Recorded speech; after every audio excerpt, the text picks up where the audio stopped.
दोस्तों नमस्कार। आज हम आपके सामने class 9th NCERT chapter number 4 लेकर आए हैं। तो हमारे सामने जो चैप्टर नंबर 4 है वो है लीनियर इक्वेशन इन टू वेरिएबल्स। ओके, देखते हैं क्या है, इसको समझेंगे एक बार। इसमें हम दो बात को अच्छे से समझेंगे। हमें टू वेरिएबल्स समझने से पहले हमें वन वेरिएबल को एक बार रिकॉल करना पड़ेगा और हमें समझना पड़ेगा कि what is the meaning of linear equation. Okay, देखो भाई, यदि मेरे पास मुझसे प्रश्न पूछा जाए कि आपके पास कुछ पैसे हैं, कितने पैसे हैं मुझे नहीं पता, और उनमें मैं आपको 5 रुपए और दे दूं तो आपके पास कुल हो जाते हैं 12 रुपए। तो बताओ आपके पास कुल कितने रुपए थे। एक साधारण सा प्रश्न है कि आपके पास कुछ रुपए थे, आपको 5 रुपए और दे दिया गया तो आपके पास कुल हो गए 12 रुपए। इसी बात को हमको मैथमेटिकल फॉर्म में कैसे लिखना है देखते हैं। तो मान लो हमारे पास कुल x रुपए हैं। ओके, और हमें कितना मिल गया, हमें 5 रुपए और मिल गए। कितने मिल गए, 5 रुपए और मिल गए। तो x प्लस 5 हमने पहले वाले अमाउंट को, और जो बाद में हमें 5 रुपए और मिला, हमने दोनों को आपस में ऐड कर दिया तो हमें कितना मिल गया, हमें मिल गया 12।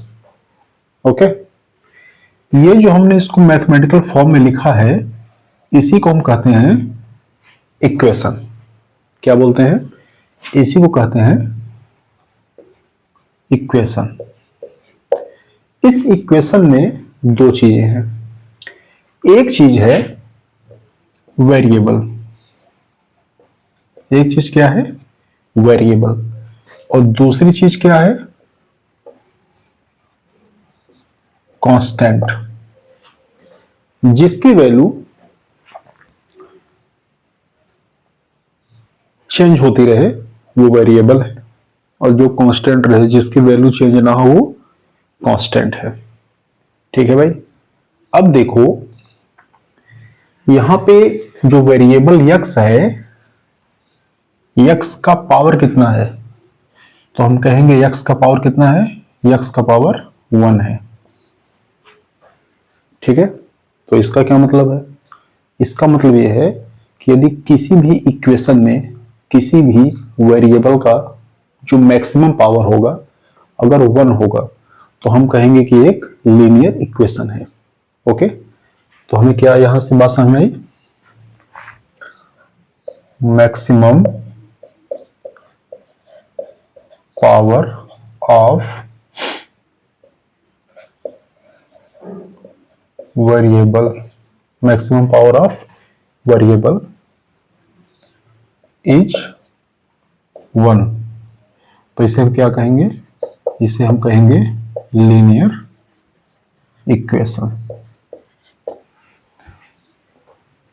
जब हम इसका कभी ग्राफ बनाएंगे, हम कभी इसका ग्राफ अगर हम ड्रॉ करेंगे तो हमें एक स्ट्रेट लाइन मिलेगा, ऐसा आप समझिए। बाद में हम जो है लाइन ड्रॉ करके भी आपको दिखाएंगे। ठीक है, अब हमारा जो चैप्टर है आज का वो है लीनियर इक्वेशन इन टू वेरिएबल्स। तो टू वेरिएबल समझने के पहले हमें वन वेरिएबल को समझना पड़ेगा। ध्यान से देखना, इस इक्वेशन में हमारे पास तीन हमारे पास क्वांटिटी है। एक हमारे पास x है, एक हमारे पास 5 है, और एक हमारे पास 12 है। We have x, 5 and 12। तो इन तीनों में हमारे पास केवल x ही वेरिएबल है, 5 भी कांस्टेंट है, 12 भी कांस्टेंट है। तो यदि किसी इक्वेशन में, in any equation, if we have only one variable, okay, and maximum power of variable is 1, then we can say that this is a linear equation in one variable. What it mean? if x plus 7 equal to 10, in this equation we have only one variable and the maximum power of variable is 1, then we can say that this is a linear equation in one variable. Okay, clear? Suppose that we have z plus 9 equal to 20. In this equation we have only one variable and the maximum power of variable is 1, then we can say that this is a linear equation in one variable. Okay, why this is linear equation? Because maximum power of z equal to 1, that's why this is a linear equation. And we have only z in this equation, we do not have any other variable, then we can say that this is a equation of one variable, only one variable. Okay, now see,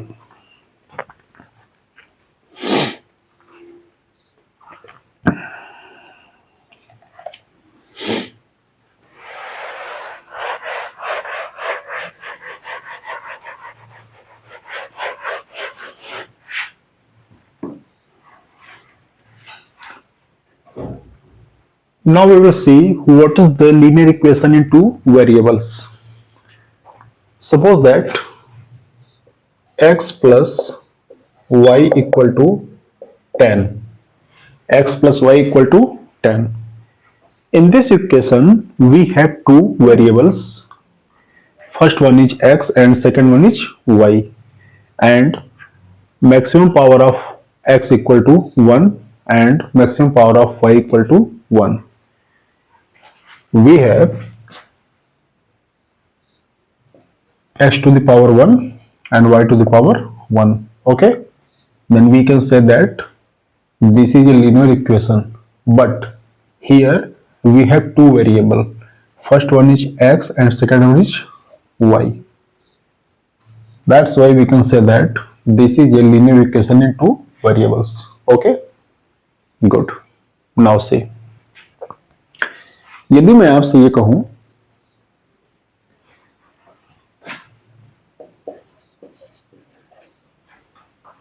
here is Ram and here is Rahim. Ram has some rupees and Rahim has some rupees. तो देखो, राम के पास भी कुछ रुपए हैं और रहीम के पास भी कुछ रुपए हैं, दोनों को मिला के टोटल कितने रुपए हैं? 50. कितने रुपए हैं? 50. हमें नहीं पता कि राम के पास कितने रुपए हैं, हमें नहीं पता कि रहीम के पास कितने रुपए हैं, लेकिन हमें ये पता है कि राम के पास कुछ है और रहीम के पास कुछ है और दोनों को मिला के 50 है. तो हम एज्यूम करेंगे कि राम के पास x रुपए है और रहीम के पास y रुपए है और दोनों को जोड़ देंगे तो कितना हो जाएगा? 50. तो ये जो x plus y equal to 50 आया है, दिस इज इक्वेशन. ये क्या है? ये एक इक्वेशन है. अब ये कैसा इक्वेशन है? ये लीनियर इक्वेशन है. ये लीनियर इक्वेशन क्यों है? क्योंकि x की पावर 1 है और y की पावर 1 है. x की पावर 1, y की पावर 1, इसीलिए एक लीनियर इक्वेशन है. और x भी एक वेरिएबल है, y भी एक वेरिएबल है, 50 कांस्टेंट है. In this equation we have two variables, that is x and y. That's why we can say that this is a linear equation of two variables. Okay, clear?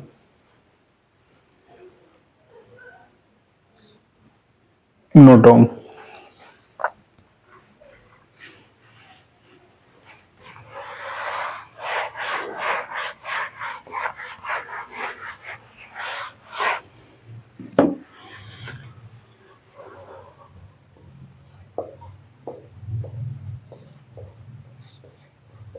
Unique solution, what is unique solution? देखो भाई, हम बता दें कि unique solution होता क्या है, इसको समझ लीजिए। इसी में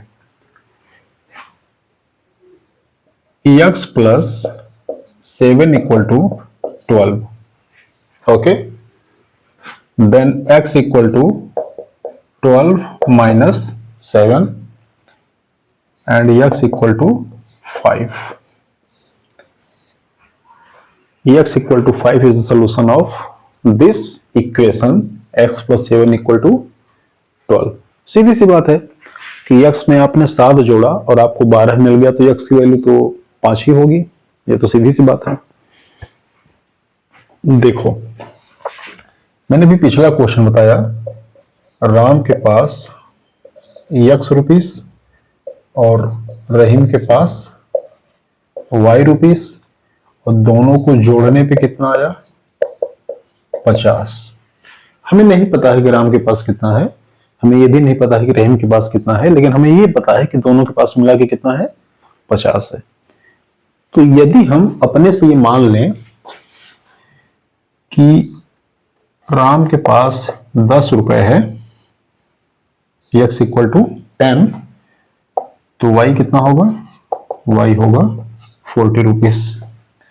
अगर हम ये मान लें x इक्वल टू 20, तो y कितना होगा? 30 रुपीस। अगर हम मान लें x इक्वल टू 19, तो y इक्वल टू कितना होगा? 31 होगा। ओके, और भी बहुत कुछ हो सकता है।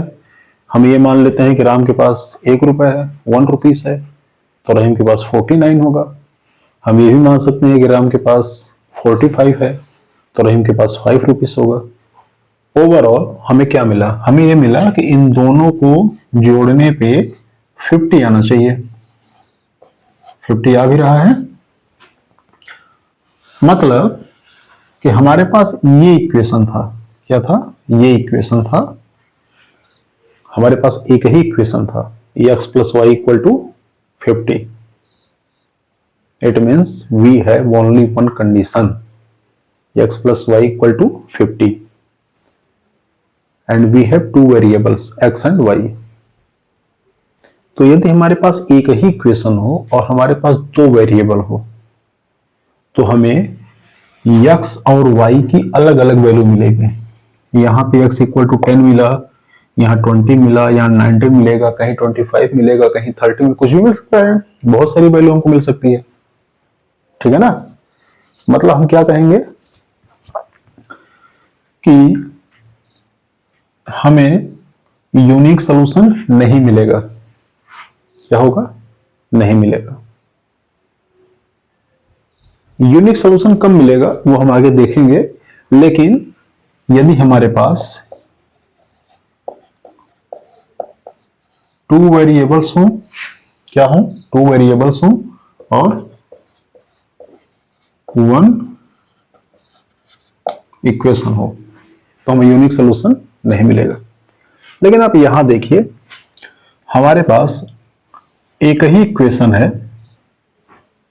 और हमारे पास एक ही वेरिएबल है, तो x plus 7 equal to 12, this is a equation and we have only one variable that is x, और यहां पे x की वैल्यू कितनी आई? 5 आई। x के प्लेस पे आप 5, x के प्लेस पे आप 5 के स्थान पे कुछ और पुट करके देख लीजिए। आप 5 के अलावा यहां पे कुछ भी वैल्यू रख लीजिए, ये कंडीशन सेटिस्फाइड नहीं होगी, यहां 12 नहीं आएगा। केवल x इक्वल टू 5 के लिए ही ये कंडीशन जो है सेटिस्फाइड होगी। That's why we can say this is a unique solution. क्या होगा? This is a unique solution. Okay, तो ये अंतर आपको समझ में आया। जब हमें वेरिएबल की केवल और केवल एक वैल्यू मिले तो हम कहेंगे कि ये यूनिक सॉल्यूशन है, और जब हमें वेरिएबल की एक से ज्यादा वैल्यू मिले, जैसे यहां देखिए हमें 3 तो सामने दिख रहा है, अभी बहुत सारे होंगे, आप अपने से वैल्यू पुट करके निकाल सकते हैं। तो यदि हमें एक से ज्यादा वैल्यू मिले तो हम कहेंगे कि इसका ये यूनिक सोल्यूशन नहीं है। सोल्यूशन है लेकिन यूनिक सोल्यूशन नहीं है। हमारी बात समझ में? ठीक है, लेकिन यहां भी ये क्या है, ये इसका यूनिक सोल्यूशन है। ओके, आइए अगली बात देखते हैं।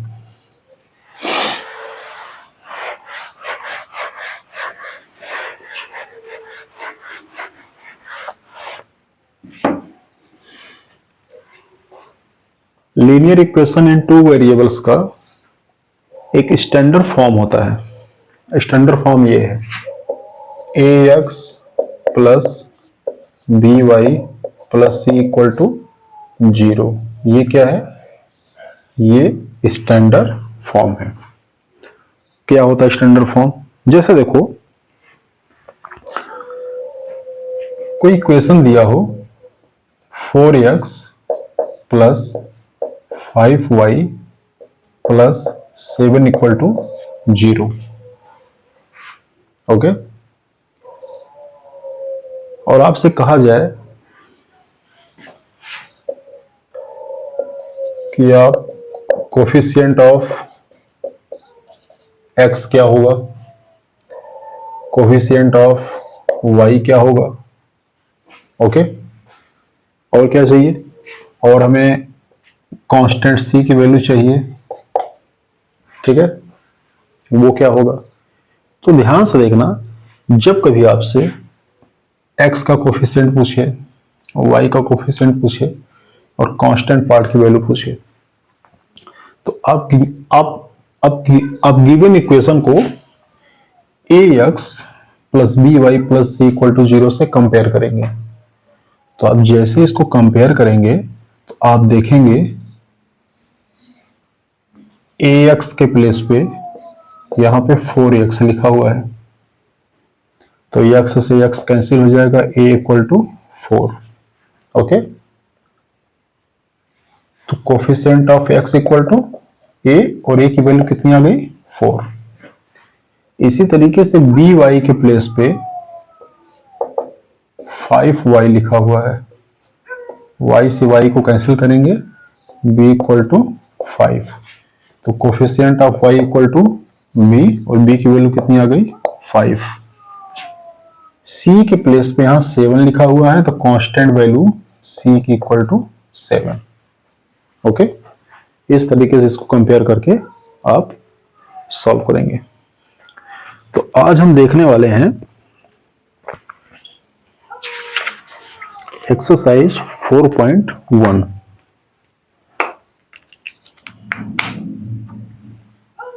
इसको नोट कर लीजिए।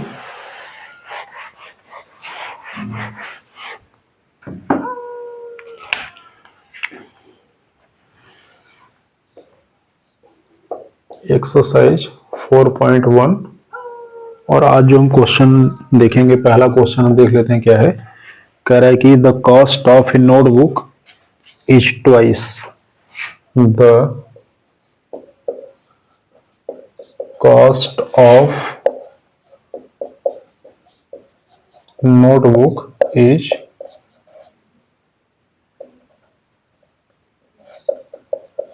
Twice the cost of a pen. The cost of a pen. Write a linear equation in two variables to represent this statement. कह रहा है कि 2 वेरिएबल्स में आपको एक को इक्वेशन लिखना है, लीनियर इक्वेशन लिखना है जो इस स्टेटमेंट को, जो इस स्टेटमेंट के अकॉर्डिंग हो। तो देखो क्या करेंगे, तो लिखेंगे लेट, मान लो भाई cost of notebook is x and cost of pen equal to y। Okay, और क्या क्वेश्चन में गिवन है, क्वेश्चन में गिवन है cost of notebook is twice. ध्यान से देखना, यदि नोटबुक की कॉस्ट जो है 2 गुनी होगी, किससे? कॉस्ट ऑफ ए पेन से। देखो ऐसे समझो, यहां लिख दो नोटबुक और यहां लिख दो पेन। ओके, मान लो ये पेन जो है 1 रुपए का है। कितने रुपए का है? 1 रुपए का। तो ये नोटबुक कितने का होगा? ये 2 रुपए का होगा। कितने का होगा? 2 रुपए का होगा। सीधी सी बात है भाई, notebook is twice the cost of pen. Notebook की जो कीमत है वो पेन की 2 गुनी है। तो यदि ये 1 होगा तो ये 2 होगा। अगर मैं यहां 2 से मल्टीप्लाई कर दूं तो ये इसके इक्वल हो जाएगा। होगा कि नहीं? बड़े आराम से हो जाएगा। लेकिन पेन की प्राइस कितनी हमने मानी है? y, और नोटबुक की प्राइस हमने कितनी मानी है? x। तो आपको y में 2 से मल्टीप्लाई करना पड़ेगा, तो ये इक्वल हो जाएगा। तो यहां से हमें क्या मिला? यहां से हमें मिला x equal to 2y। y को इधर लेके आओ, x minus 2y equal to 0। ये देखो, ये लीनियर इक्वेशन है, 2 वेरिएबल का है। यही इसका आंसर होगा। यही आपसे पूछा हुआ था।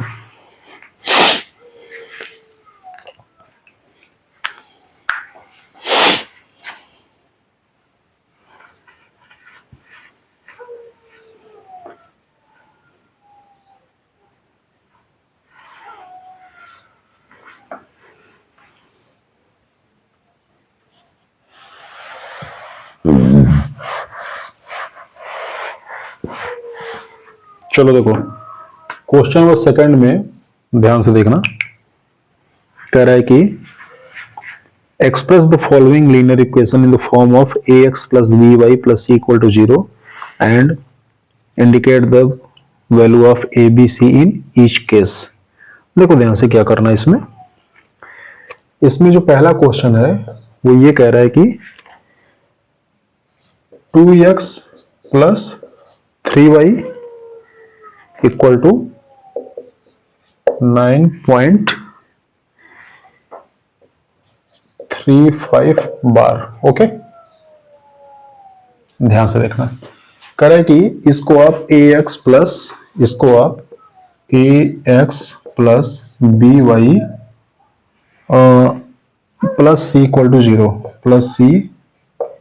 टू 0 के फॉर्म में लिखो और ए बी सी की वैल्यू बताओ। तो देखो यहाँ पे इक्वल टू 0 है, यहाँ इक्वल टू कांस्टेंट है, तो कांस्टेंट को उधर लेके आओ, इक्वल टू 0 करो, तो ये हो जाएगा 2x plus 3y minus 9.3 bar equal to 0। अब कंपेयर करो दोनों को कंपेयर करोगे तो यहाँ पे a equal to 2, b equal to 3, c equal to minus 9.35 bar. Clear? अगर ये माइनस नहीं समझ में आ रहा है तो इसको देखो ऐसे लिख लो। इसको लिख सकते हो 2x plus 3y plus minus 9.35 bar equal to 0। तो देखो प्लस सी इक्वल टू 0 और प्लस दिस इक्वल टू 0, तो सी के प्लेस पे माइनस 9.35 बार आया है। यही तो लिखा गया है यहाँ पे।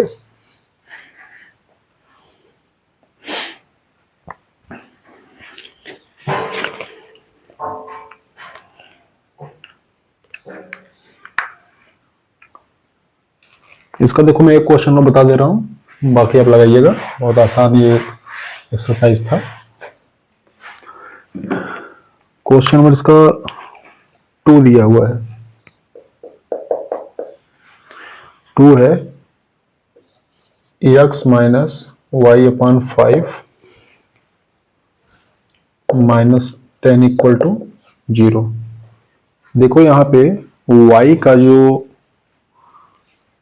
y अपॉन 5 है, तो इसमें आपको डिनोमिनेटर 5 मिलेगा।